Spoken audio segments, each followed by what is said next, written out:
여러분 서로 인사하시는데 이렇게 인사하십시오. 예수님 한 분이면 충분합니다.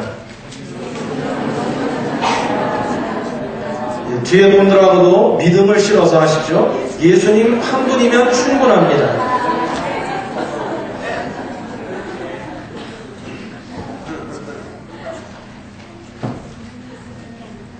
여러분 예수님 한 분이면 충분합니다 하고 여러분들이 진실로 고백할 수 있으면 예수님 한 분이면 충분하다고 고백했기 때문에 하나님께서 여러분의 삶을 전적으로 도와주실 줄로 믿습니다. 우리가 늘 문제가 뭐냐면 예수님 한 분이면 충분하지 않은 것 같아요 라고 우리 마음속으로는 외치고 있기 때문입니다. 그리고 겉으로는 우리가 예수님 한 분이면 충분합니다 라고 말했지만 속으로는 긍정하지 않고 있기 때문입니다. 오늘 예배를 드리면서 예수님 한 분이면 충분합니다 이 마음을 가지고 여러분의 삶의 모든 것을 맡겨야 합니다. 여러분의 물질 생활도 맡겨야 되고 여러분의 미래의 생활도 맡겨야 되고 여러분의 직장도 맡겨야 될 것이고 여러분의 자녀도 맡겨야 합니다. 여러분의 미래도 신앙도 맡겨야 합니다. 이것이 되지 않으면 하나님은 역사하지 못합니다. 우리에게 자유의지를 주셨고 인격을 주셨기 때문에 우리를 마음껏 하시되 우리를 사랑하시기 위해서 서포트 하시고 늘 백그라운드가 내주시지만 우리 안에서 우리를 바라보고 계시지만 우리가 NO 하면 그분은 못하신다는 거예요. 오늘 우리의 삶 가운데 여러 가지로 여기에 와 있는 동안에도 모든 사람들이 한두 가지는 하나님 앞에 무릎 꿇고 주님을 붙들고자 하는 그런 상황들이 우리에게 있어요. 누구나 다 있습니다. 아무도 없는 사람은 없습니다. 오늘 아주 행복한 마음으로 껄끄러운 것이 부대낌이 없이 이 자리에 온 사람은 하나도 없습니다. 그렇다면 우리 모두는 똑같은 상태이고 하나님 앞에 우리 고백하기를 주님 이 시간에 어떤 환경이 있지만 그러나 주님 한 분이면 충분합니다. 이렇게 고백하면 하나님이 그 모든 것을 핸들해 주시고 해결하실 줄로 믿습니다. 할렐루야. 그 믿음 가지고 오늘 말씀을 들었으면 좋겠어요. 마태복음 강의를 진행 중에 있습니다. 5번째인데 오늘 말씀은 보물 같은 말씀입니다. 그래서 별명이 산상보훈이라고 붙여지기도 했습니다. 산 위에서 보화 같은 말씀을 해주셨다. 산상수훈이라고 말씀하기도 합니다. 이 말씀의 처음을 열면 처음에 행복을 찾고 있는 이들에게 가르쳐 주시는 가장 이 세상에서 확실하고 훌륭한 순례의 가이드, 행복 가이드가 들어있습니다.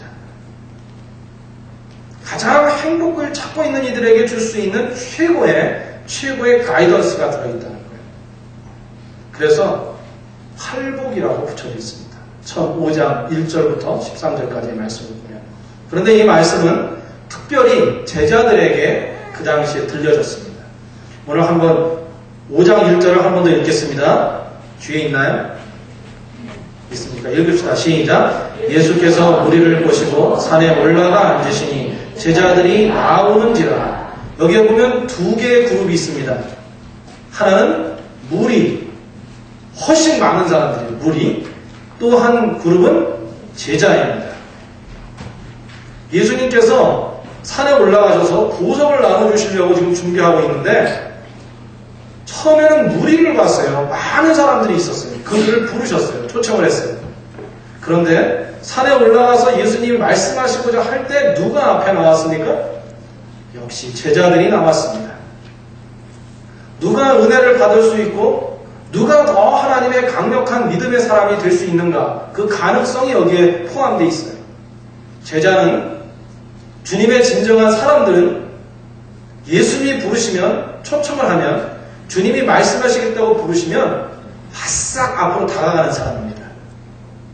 여러분의 인생이, 여러분의 신앙이 오늘 이 시대를 살아가는 동안에 세상을 다가가는 것이 아니고 다른 사람에게 다가가는 것이 아니고 하나님께, 우리 주님께 바싹 다가갈 수 있는 갈망이 넘치는 사람들이 되기를 바랍니다.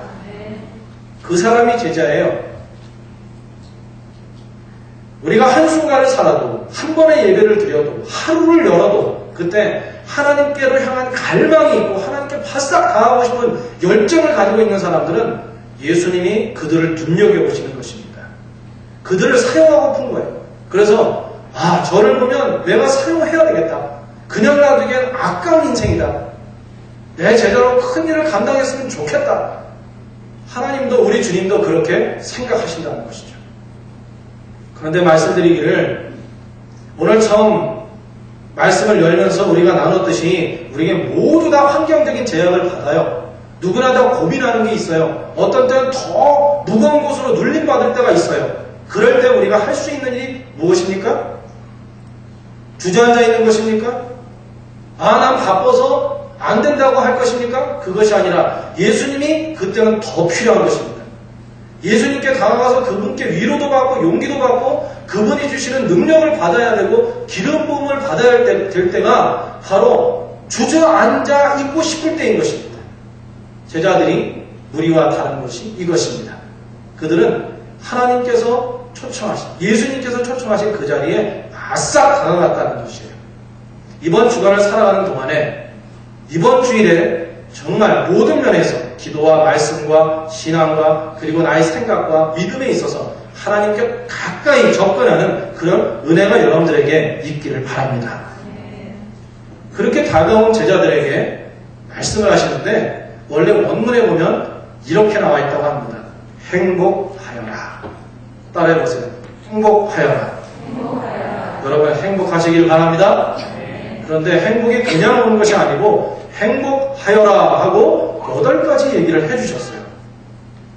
이 말씀은 우리가 부가 많아지고 우리의 소유가 많아지면 행복할 수 있는 행복이 아니고 이 행복을 들으면 쉬운 것 같으면서도 이해가 안 되는 어려운 행복인 것처럼 느껴진다는 것입니다.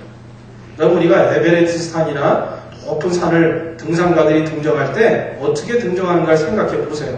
그때 보면 처음에 산 모퉁이 하나를 넘어갈 때마다 베이스 캠프를 하나씩 쳐요. 그래서 베이스 캠프를 하나 밑에서부터 쳐 내려가기 시작해서 그래서는 하나하나 치다가 맨 마지막에 정상 앞에 마지막 최후의 베이스 캠프를 칩니다. 그리고 거기에 무거운 거 다 내려놓고 산소호흡기 같은 거 하나 들고 그리고는 정말 필요한 것만 꼭 필요한 것만 들고 마지막 정상으로 올라가지 않습니까? 우리가 이 세상에서 행복한 삶을 살기 위해서는 그냥 가만히 있는다고 되는 게 아닙니다. 마치 큰 높은 정상에 올라가서 그때 거기서 쾌감을 느끼며 그리고 밑에 모든 경치를 보면서 야호할 수 있는 것처럼 그렇게 등산을 하는 것처럼 우리에게 필요한 그런 노력이 필요하고 믿음이 필요한 것이 진정한 행복이라는 거예요. 그런 행복을 위해서 살아가는데 이 산상수훈을 보면 처음 열린 팔복을 보면 8개의 베이스 캠프가 있는 것 같이 느껴졌어요. 읽다 보니까. 그 중에 어느 하나를 빼버리면 정상에 갈 수 있을까요? 없을까요? 못 갑니다. 8개가 다 필요한 거예요. 정말 우리가 복 있는 사람 되고 행복하여라는데 행복한 사람이 되려면 이 8개를 우리의 삶 가운데 잘 녹여야 합니다. 그리고 우리의 믿음의 신조로 삼을 수 있어야 돼요. 그래서 오늘 첫 번째 베이스 캠프를 소개하고자 합니다. 이게 뭐냐 하면 심령이 가난한 자는 복이 있나니 천국이 저의 것이다. 한번 따라해 봅시다. 복이 나왔습니까? 읽읍시다. 시작. 심령이 가난한 자는 복이 있나니 천국이 저의 것이니요. 제가 좀 풀었습니다. 다음 말은 읽겠습니다. 시작. 행복하여라. 마음이 가난한 자는 복이 있나니 하나님의 나라가 저희의 것이라. 아멘. 심령이 가난한 자는 천국을 본대요. 행복해진답니다. 그러면 심령이 가난한 자는 어떤 사람일까요? 먼저 심령이 가난한 것이 어떤 것일까요? 심령이 가난한 게 어떤 상태일까요? 가난하다라는 그 단어를 히라고에서 찾아보면 푸토코스라는 그런 단어입니다. 푸토코스라는 단어는 가난하다인데 이것은 물질의 가난함하고 전혀 상관이 없습니다. 여러분 심령이 가난한 자는 복이 있나니 그런 순간에 심령하고는 상관없이 따로 놀면서 부가 있는 것, 물질이 있고 없는 것이 가난의 척도처럼 여러분들에게 지금 생각이 싹 들어오지 않았어요? 하나님 믿으면 부요해집니다. 그러면 우리는 영혼의 부요보다는 물질의 부요가 먼저 우리 마음을 감동시킨다는 거예요. 그죠? 물질의 풍요함이 있으면 은혜가 넘치는 것 같아요. 잠깐 마비가 되는 거죠. 우리의 영이. 그 순간에. 그러나 영원한 행복을 우리가 얻지 못하는 것이에요. 그것은. 여기에서 가난하다는 것은, 포토코스라는 뜻은 뭐냐면 아주 철저한, 절대적인 가난이에요. 우리가 요즘에 살면서 지금도 우리 어려운 가운데 있는 가정들이 있는데, 요즘에 사는 게 너무 어렵다. 또 시대가 너무 어려워서 경제적으로 너무 어렵고 극복해야 되는데 어떡할지 모른다. 참 어려운 시기라고. 이 정도의 시기에 고통이 아니라는 거예요. 이 가난함은. 이 가난함은 절대절명의 가난입니다. 그냥 세상에 있는 말로 하면 파산. 파산에서 신용불량자고 아무것도 없는 거예요. 그런 상황이 되는 것을 표현할 때 포토코스라는 거예요. 이것이. 영적으로 우리가 바라보면 이것은 우리가 영혼을 본다면 우리의 영이, 우리의 속사람이, 우리 인생이 완전히 파산한 것처럼 느껴져서 내 속이 정말 찢어질 것 같고 희망은 부서지고 나의 삶에 있어서 생명의 한순간도 숨쉬는 것도 버거운 순간, 이렇게 된 것이 바로 가난이에요. 이 단어를 썼어요. 예수님이 이 단어를 받으셔서 활용하여 가르치는데, 행복하여라. 먼저 해야 될 것이 있는데 심령이 이렇게 가난해 볼 수 있어야 된다 하는 것이에요. 이게 바로 심령이 가난한 상태가 무엇인가를 우리가 생각할 때 머리에 떠올려야 하는 부분입니다. 사도 바울은, 우리 잘 아는 말씀인데 지금 뒤에 떠있죠? 사도 바울은 그의 삶 가운데서 정말로 자신의 삶이 심령이 가난한 상태가 어떤 것이어야 되는지 심각하게 느꼈던 사람 중에 하나입니다. 그가 그래서 토로한 것이 나는 죄의 괴수다 그랬어요. 오라 나는 곤고한 사람이다. 세상에서 정말 이렇게 힘들게 인생을 살아가는 존재일 수 없다. 그렇게 얘기하고 고백했어요. 그런데 거기서 끝나는 것이 아니라 바울의 믿음의 승리는 바로 이 고백에 있어요. 갈라디아서 2장 20절 말씀. 이건 여러분들 오늘 완전히 외우세요. 앞으로 이것은 흔들림 없이 툭 치면 갈라디아서 2장 20절이 여러분의 말씀 속에, 여러분 마음 속에 새겨져 있어요. 한번 읽어봅시다. 시작. 내가 그리스도와 함께 십자가에 못 박혔나니 그런즉 이제는 내가 사는 것이 아니요 오직 내 안에 그리스도께서 사신 것이다. 한 번 더 해보세요. 외울 수 있는 분은 그냥 한번 외워보시고, 내가 그리스도와 함께 십자가에 못 박혔나니 그런즉 이제는 내가 산 것이 아니요 오직 내 안에 그리스도께서 사신 것이다. 갈라디아서 2장 20절입니다. 한번 해봅시다. 시작. 내가 그리스도와 함께 십자가에 못 박혔나니 그런즉 이제는 내가 산 것이 아니요 오직 내 안에 그리스도께서 사신 것이다. 아멘. 심령이 가난한 상태가 어느 것일까? 철저히 자기 자신의 패배, 자기 자신이 스스로는 일어날 수 없는 파산 상태에 있는 것처럼, 오후라 나는 곤고한 자다. 그러나 거기서 다시 일어나서 하는 얘기가, 내가 그리스도와 함께 십자가에 꽝꽝 못 박혔나니 나는 이제 죽었다. 모든 생각과 내 능력과 내가 바라보고 의지하는 모든 것은 끊어졌나니 이제는 내가 산 것이 아니오 오직 내 안에 누가 살아요?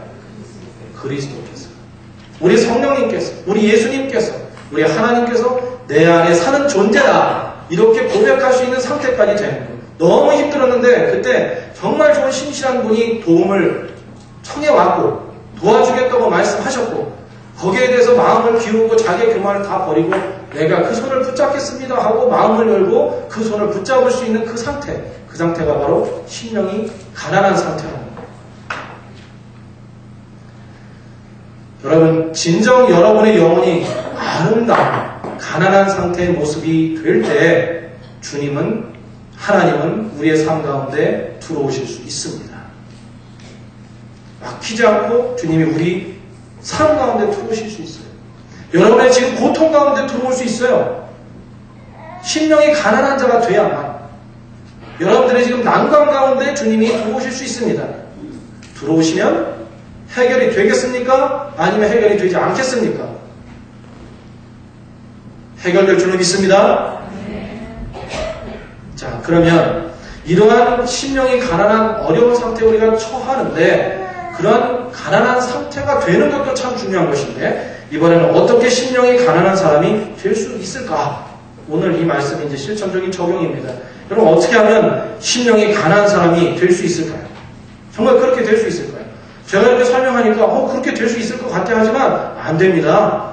사도 바울처럼 내가 그리스도와 함께 십자가에 못 박혔나니 그거 안 됩니다. 쉽지 않습니다. 죽으면 생각해 보십시오. 사람이 죽었다고 해요. 시체라고 생각해 보세요. 그러면 성질이 나겠습니까? 안 나겠습니까? 이 사람 이러다가 죽었네? 그런다고 벌떡 일어나가지고 내가 죽었다고 이러겠습니까? 죽은 사람은 아픔도 느끼지 못하고 죽은 사람은 섭섭함도 느끼지 못하고 죽은 사람은 높아지려고 하지도 않을 것이고 죽은 사람은 가지려고 발버둥치지도 않습니다. 우리가 정말 죽었다. 심령이 가난한 상태가 된다. 그건 보통 힘든 게 아니에요. 그래서 심령이 가난한 자가 되기 위해서는 두 가지가 오늘 필요합니다.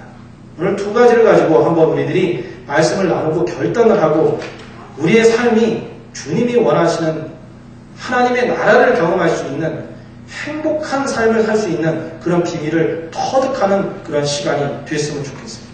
첫 번째 한번 따라해 보세요. 하나님의 눈으로 자신을 평가해 보아야 합니다.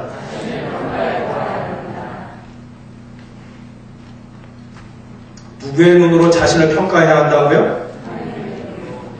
그러나 우리들은 내 눈으로, 나의 눈으로 나를 평가할 때가 많습니다. 내가 나를 보니까 괜찮은 사람처럼 보여요. 내가 나를 보니까 그런대로 별로 잘못을 안 하고 사는 사람인 것처럼 보여요. 그런데 여러분 그거 아십니까? 자신의 단점은 요만하게 보이고요. 다른 사람의 단점은 정말 누가 봐도 다 보일 정도로 보인다고 생각을 하는 거예요, 사람들. 그래서 비난하는 사람들을 두고 산산수훈해서 말씀하셨잖아요. 비판하지 말라. 그때 뭐라 그랬어요? 내 눈에 있는 다른 사람의 내 눈에 있는 들보는 못 보면서 보지 못하면서 다른 사람에 있는 티는 보고 비난합니다. 우리의 모습이 그런 것입니다. 우리가 우리 자신들을 성찰하고 우리를 돌아볼 수 있어야만 그래야만 우리의 본 모습을 깨달을 수 있는데 내 눈으로 바라보는 건 아니고 또 이웃의 눈이나 이웃의 잣대로 나를 보는 것이 아니고 사회의 어떤 약속이나 요구에 의해서 나를 바라보는 것이 아니라 오늘 말씀해 주시기를 심령이 가난한 사람이 되고 싶으면 행복한 사람 되고 싶으면 먼저 자기를 봐야 하는데 어떤 눈으로 보느냐? 하나님의 눈으로 보라는 거예요. 하나님의 눈으로 보라고 해요. 구약 성경에 보면은 이사야라는 선지자가 있습니다. 이 이사야 선지자는 가문이 좋은 사람입니다. 귀족 출신의 아들입니다. 그래서 왕궁에도 마음대로 들어갈 수 있고 교육도 많이 받았고 경건한 사람이었어요. 그런데 어느 날 그 나라의 왕인 우시야 왕이 서거를 했습니다. 그래서 아주 비감한 심정을 가지고 성전에 가서 이 나라를 걱정하고 앞으로 그럼 내가 무엇을 해야 하나 그러면서 아주 거국적인 애국적인 생각을 가지고 예배를 드렸던 것 같습니다. 그런데 그날 예배를 드리는 가운데 하나님의 성령이 그에게 임했어요. 전능하신 하나님의 영이 그를 기름 붓기 시작했어요. 은혜를 받아가지고 너무너무 가슴이 터질 것 같은 그런 은혜를 경험을 한 거예요. 그런데 그 은혜를 경험했을 때 이사야가 내가 은혜를 경험하는 이런 기쁨이 있다 이렇게 고백한 게 아니라 오히려 이런 고백을 하는 거예요. 이사야 6장 5절의 말씀입니다. 한번 읽읍시다. 읽겠습니다. 시작. 하로다 나여 망하게 되었도다. 나는 입술이 부정한 사람이요 입술이 부정한 백성 중에 거하면서 만군의 여호와이신 왕을 배웠으리로다. 은혜 받았는데 여러분 생각해 보십시오. 우리가 은혜 받고 찬양이 은혜 받으면 은혜 받고 집사님 나 오늘 은혜 받아가지고 얼마나 격려가 됐는지 몰라요. 이렇게 하는 것이 우리 보통 사람들의 은혜 받았을 때 표시 아닙니까? 그런데 이사야는 철저한 은혜를 받고 나니까 어떻게 고백하냐면 화로다 나는 망하게 되었다. 나는 입술이 부정한 사람이고 내가 입술이 부정한 사람들 사이에서 여지껏 살아왔거다. 은혜를 받으니까 은혜를 받는 순간에 자기의 본 모습을 철저하게 보게 됐다는 거예요. 지난주에 천국을 경험하려면 회개해야 된다고 했잖아요. 예수님이 첫 번째 선포가 뭐라고 했어요? 회개하라 천국이 가까웠느니라.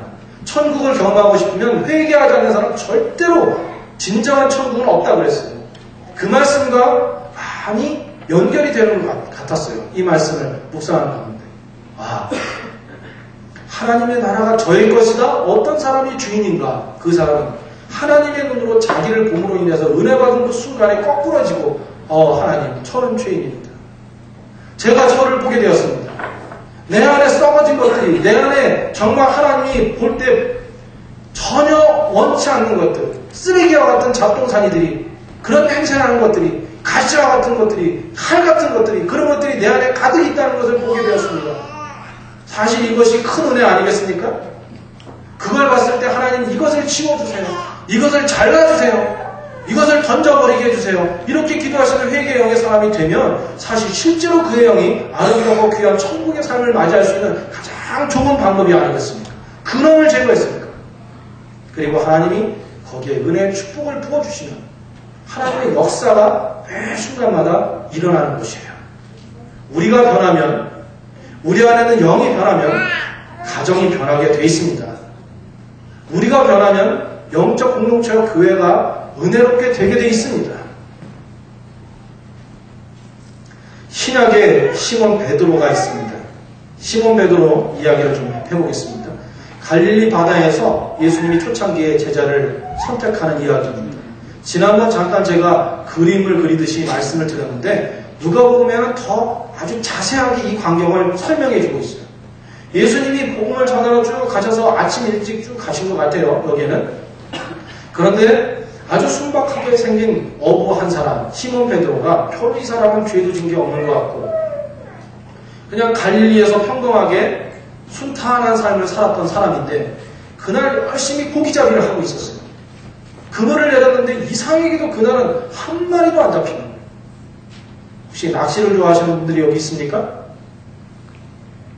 저는 예전에 어렸을 때 낚시를 몇 번 해봤는데요. 시간이 아무리 지나도 그 송사리만한 거 하나 잡혔을 때 그렇게 기분이 좋더라고요. 낚시하는 분들은 그 시간이 지나는지 모르게 거기에 빠지는 것 같아요. 그렇게 하는 분들은 즐기니까 그렇지만 어부인 이상은 생계가 달려있는 부분이에요. 밤새 노력을 해서 그물을 던졌는데 한 마리도 잡지 못했어요. 그리고 실망하는 가운데서 있는데 예수님이 나사렛 사는 예수님이 오신다 하더니 이분이 오셔서는 배를 좀 빌리자 하고는 약간 물에서 띄인 상태에서 거기를 설교 단상으로 삼아서 말씀을 한참 전하셨어요. 그리고 사람들을 보낸 다음에 이 어부에게 이렇게 말씀하셨어요. 저 깊은 곳에 가서 그물을 던져라. 사실 이 나사렛 예수님은 바다를 모르는 사람입니다. 어부 전력이 전혀 없는 사람입니다. 그런데 그 시간은 이미 아침 시간이 지났고 낚시를 해본 분들은 아시는데요. 대부분 낚시는 그 해 뜰 때, 해 질 때 그때가 적기라고 해요. 그래서 아무리 낮에는 이만한 고기들이 펄떡거리면서 왔다 갔다 해도 낚시를 해도 안 문다는 거예요. 그런데 그 시간은 이미 낚시할 수 있는 시간이 그물을 던져서 잡을 수 있는 시간이 아닙니다. 그런데 예수님이 말씀하시기를 그물을 깊은 곳에 가서 던져라. 우리 매일 찬양하는데 전능하신 나의 하나님은 깊은 곳에 그물 던져 그렇게 찬양하잖아요. 그 믿음 가지고 가라고 하신 거예요. 베드로가 예수님의 말씀을 그 전에 듣고 예수님이 말씀하시는데 거부할 수 없는 그런 영향력을 느끼게 된 거예요. 그래서는 그때 고백하기를 선생님 그러면 제가 말씀하신 대로 그물을 깊은 곳에 던지겠습니다 하고 던졌어요. 그렇게 말씀대로 그물을 던지게 되었을 때 어떤 일이 벌어졌습니까? 그물이 찢어질 정도로 그물 안에 고기들이 잡히게 된 거예요. 이 순간에 그물이 찢어질 정도로 그렇게 잡힌 그 순간에 그 친구들이 완성이 되는 물고기를 잡아넣고 베드로는 너무 기쁜 그 순간에 베드로가 예수님을 보면서 예수님을 향해서 외친 소리는 어떤 것인지 아십니까? 예수님 때문에 이렇게 만성이 됐습니다. 앞으로 예수님을 인정하겠습니다. 저 동업지 마시죠. 5대5를 하든지 6대4를 하든지 예수님하고 동업하면 우리가 부자가 될 수 있습니다. 이렇게 얘기할 수 있는 그런 상태인데 갑자기 전혀 아닌, 전혀 엉뚱한 고백을 하는 거예요. 그 엉뚱한 고백이 있습니다. 읽어보세요. 시작. 시몬 베드로가 이를 보고 예수의 무릎 아래에 엎드려 가로되 주여 나를 떠나소서 나는 죄인이로소이다. 따라하세요. 주여 나를 떠나소서 나는 죄인이로소이다. 왜 이런 고백을 했을까요? 베드로가 말씀드린 대로 만선의 기쁨을 쾌제를 불러야 하는데 주님 나를 떠나소서 나는 죄인이로소이다. 이 고백을 하는 거예요. 엉뚱한 고백을 하는 거예요. 베드로는 그때 예수님을 보는 순간, 예수님을 만나고 그 기적이 일어나는 순간에 무엇을 깨달았냐 하면 이분은 어부가 아님에도 불구하고 바다의 모든 환경을 한눈에 알고 있는 분이고 고기가 움직이는 모든 것을 그 순간을 포착할 수 있는 분이고 우리 사람이 알 수 없는 모든 것을 다 꿰뚫고 있는 분이라는 것을 알게 된 거예요. 그 순간에 이분은 말씀자라는 스승이 아니고 선생님이 아니고 신이구나. 하나님이시구나. 자기의 머리를 치는 그 생각은 이분이 바로 하나님이시구나 하는 것을 느끼게 된 거예요. 그리고 그때 그 순간에 그렇다면 나의 삶 가운데 모든 것을 다 아시겠다. 은혜를 받은 그가 베드로가 예수님께 그래서 저는 죄인입니다. 저를 떠나주세요 하고 고백하게 됐던 것입니다. 여러분 은혜를 받으면 진정 말씀을 듣고 은혜를 받으면 첫째 자신의 모습이 보여야 되는 것입니다. 그래서 회개의 마음이 들어야 되는 것이에요. 오늘 말씀을 듣는 이 순간에도 하나님께서 여러분들을 만져주셔서 여러분들을 타치해 주셔서 여러분들의 연약한 부분들을 알고 깨닫고 하나님의 거울에 서게 함으로 인해서 여러분들이 무엇을 버려야 하는지 무엇을 빨리 제거해야 하는지 그것을 가르쳐 주셔서 천국을 볼 수 있는 은혜가 넘치기를 주의 이름으로 축원합니다. 여러분들 안에 여러분들의 영혼 안에 하나님이 원하시지 않는 것들이 가득 차 있는 이상 절대로 하나님의 천국은 보여질 수 없습니다. D.L. 무디라는 미국의 유명한 전도자가 있습니다. 이 D.L. 무디가 하루는 미국의 어느 지역에 가서 집회를 하게 됐어요. 그런데 워낙 이제 유명하니까 많은 신문사에서 기자들이 몰려와서 무디 선생님을 인터뷰하고 싶어 했습니다. 근데 그 시간에 집회를 시작해야 되기 때문에 너무 바빠서 인터뷰를 거절하고 그냥 갔어요. 그런데 그 다음날 대문짝만하게 신문에 난 거예요. 교만한 전도자 무디 이렇게 써가지고 무디는 뭐 어쩌고 하면서 비판할 거 그동안에 있는 거 유명할수록 하나님의 일을 할수록 비판을 받을 수 있는 가능성이 더 많지 않겠어요? 거기에 타이틀을 교만한 전도자 무디 그래놓고 막 써는 거예요. 그 얘기를 듣고 그 다음날 아침에 같이 일하는 사역자들이 동료들이 모였는데 무디 목사님의 참모들이 이제 막 분이 났어요. 그래서는 선생님 이거 보셨습니까? 목사님 여기에 선생님에 대해서 악평을 했는데 교만한 전도자 무디라고 써있다고 화가 나시는 그랬어요. 그랬더니 무디 선생님이 그 얘기를 듣고 이렇게 대답을 했어요. 아 몰라서 그래요. 진짜 하나를 알면 그렇게 안 써요. 진짜 하나를 알면 그렇게 안 써요. 나는 그보다 훨씬 교만한 사람이거든요. 그럼 뭐 느껴지는 게 없어요? 뒤에 다른 얘기를 해야 우리처럼 말씀하는 거 아닌가요? 나를 이해를 못해서 그런 거예요. 이래야 되는데 나는 사실 그보다 훨씬 교만한 사람이에요. 하나님의 눈앞에 서면 우리가 그렇게 될 줄로 믿습니다. 그런 믿음을 가진 자가 될 때 하나님은 천국을 보게 해주십니다. 우리가 그런 영혼이 될 때, 아름다운 영혼이 될 때 하나님 우리에게 기대를 실어주시는 거예요. 그래서 두 번째, 우리가 하나님의 거울 앞에서 우리의 철저한 우리의 자아를 성찰하고 내 자신의 본 모습을 보는 것도 필요하지만 두 번째가 없으면 안 됩니다. 두 번째 따라합시다. 따라하세요. 전능하신 하나님의 도움과 기대를 받아들여야 합니다. 이게 마지막입니다. 이제 저를 보시고요. 하나님의 거울 앞에서 우리 자신의 연약한 모습을 철저히 우리들이 깨달고 나서 그것으로 끝나면 안 됩니다. 그 다음에 심령이 가난한 자가 될 수 있는 것은, 천국을 볼 수 있는 사람이 되는 것은 전능하신 하나님의 도우심과 우리에게 주시는 소명, 우리에게 주시는 사명, 기대를 깨달아 알고 반응해야 된다. 지난주에 존 맥스웰의 성공하는 사람들의 태도 101이라는 책을 제가 읽게 됐어요. 거기에 보면 존 맥스웰은 미국에서 리더십 강사로서는 아주 특출한 분 중에 하나입니다. 그분이 얘기하기를 이런 얘기를 하는데 마음에 동의가 되더라고요. 뭐냐면 여러분이 가지고 있는 그 태도는, 지금 가지고 있는 태도는 여러분의 5년 후의 미래를 결정합니다. 여러분이 가지고 있는 지금 현실의 태도는 적어도 5년 후에 당신의 미래의 모습입니다. 하는 거죠. 그 문장을 생각할 때 여러분 많은 생각을 해봐야 된다고 봐요. 여러분들이 지금 어떤 환경에 있든지, 어려운 환경에 있든지, 낙심하고 실망하는 환경에 있든지, 어떤 믿음에 처해 있든지 우리가 빠져나갈 수 없는 진리가 있어요.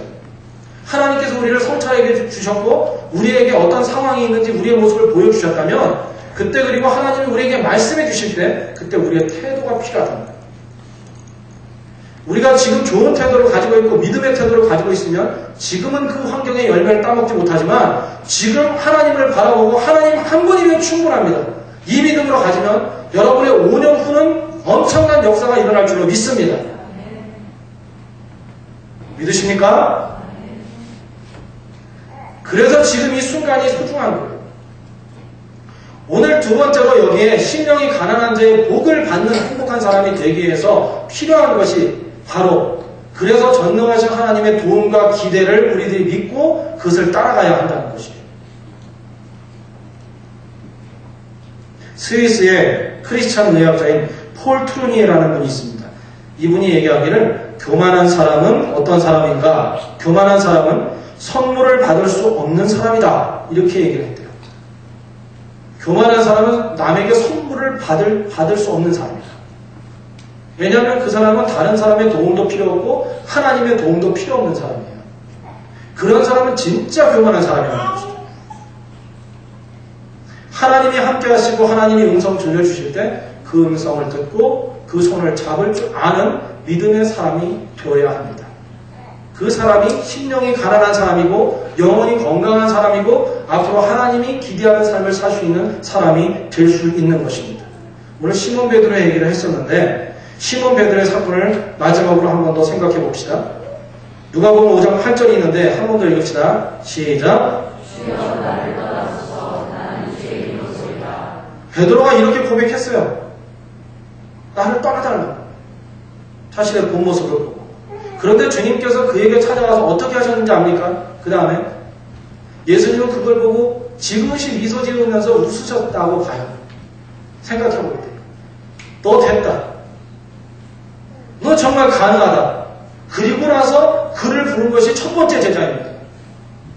예수님의 첫 번째 제자는 하나님의 나라를 위해서 쓰임받는 사람의 첫 번째 요건은 처절하게 실망하고 나는 안 돼. 난 이것 때문에 실패했어.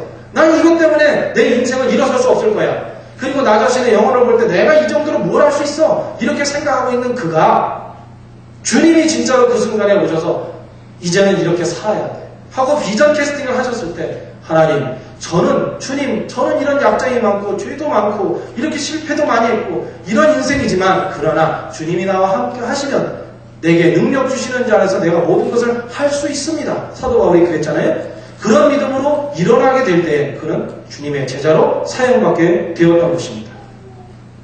뒤에 있는 거 읽어봅시다. 시작. 베드로야 일어나라. 그리고 나를 따라오너라. 이제부터는 내가 사람을 취하리라. 이제부터는 내가 사람을 만나서 변화시켜야 한다. 사람을 구원해야 한다. 하나님의 나라를 이루어가는 통로가 되라. 이게 예수님의 말씀일 거예요. 이건 성경에 안 나와요. 제가 만든 거예요. 주님이 그렇게 말씀하시는 것 같아요. 저도 목회하다가 때로 어느 순간에 저의 처절한 모습을 볼 때가 있지 않겠어요? 실패할 때가 있지 않겠어요? 이 세상에서 성공하는 사람의 특징은 실패를 많이 하는 것이 아니라 실패를 어떻게 많이 해서 실패자가 되는 것이 아니라 실수를 하되 자기가 실패자라고 생각하지 않는 사람이에요. 우리가 인생을 살아가는 동안에 하나님께서 우리에게 주신 여러 가지 환경과 역경이 있다 할지라도 그때 하나님 나에게 이런 과거가 있지만 지금 이런 환경에 있지만 그러나 하나님 주님이 원하시면 주님이 나를 사용하시면 주님의 비전 따르면 주님이 요청하시면 나는 따라갈 것이고 나는 성공하는 사람이 될 줄로 믿습니다. 이런 믿음을 가지고 사는 사람을 우리 주님께서 제자로 삼으셨다는 것입니다. 이제 말씀을 정리하겠습니다. 여러분, 심령이 가난한 사람은 누구입니까? 하나님의 거울 앞에 서서 자기를 다 드러낼 줄 아는 사람입니다. 실수하는 거 보이기 싫어서, 자기의 허점 보이기 싫어서, 그래서 가리면서 그것이 부담이 되고, 자기의 어려움 토로하지 못하고, 그런 것이 아니라 하나님 앞에 나와서 믿음의 사람 앞에서, 그리고 하나님 앞에 내 자신을 다 드러내고, 내가 가지고 있는 두려운 존재들, 짐들 다 내려놓고, 하나님 앞에 내려놓을 수 있는 그런 심령이 되는 것이고, 그럼에도 불구하고 하나님 실패 많이 했고 역경 많이 받았고 어려움 많이 받았기에 너는 충분히 나의 일을 할 수 있다. 주님이 부르실 때 벌떡 일어나서 주님의 쓰임받는 자로 결단하고 요청대로 따라가는 사람이 되는 것. 이 사람이 바로 심령이 가난한 사람인 줄로 믿습니다. 이번 한 주간을 살아가는 동안에 여러분 하나님의 다스리심이 여러분의 삶을 다스리기를 원합니다. 여러분의 생각을 하나님께서 붙들어 주시기를 원합니다. 만약 이 순간까지도 걱정과 근심이 세상의 것이 여러분들을 붙들고 여러분들을 조절했다면 이 순간부터는 하나님 저 죽었습니다. 심령이 가난한 자 죽는다. 나 죽었습니다. 이제 주님이 함께해 주시는 삶 삽니다. 이제는 저는 부활의 삶으로 부활의 신앙으로 주님이 함께해 주시는 삶입니다. 내 안에 계신 성령님께서 생각나게 하시고 이끌어 주시는 그것을 위해서 나아갑니다.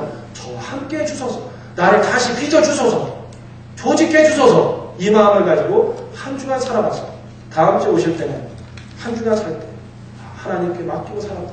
내가 죽고 하나님 의지했더니 이런 역사 이루어주셨다. 그렇게 고백하는 저와 여러분들 되기를 주의 이름으로 축원합니다. 예, 기도하겠습니다.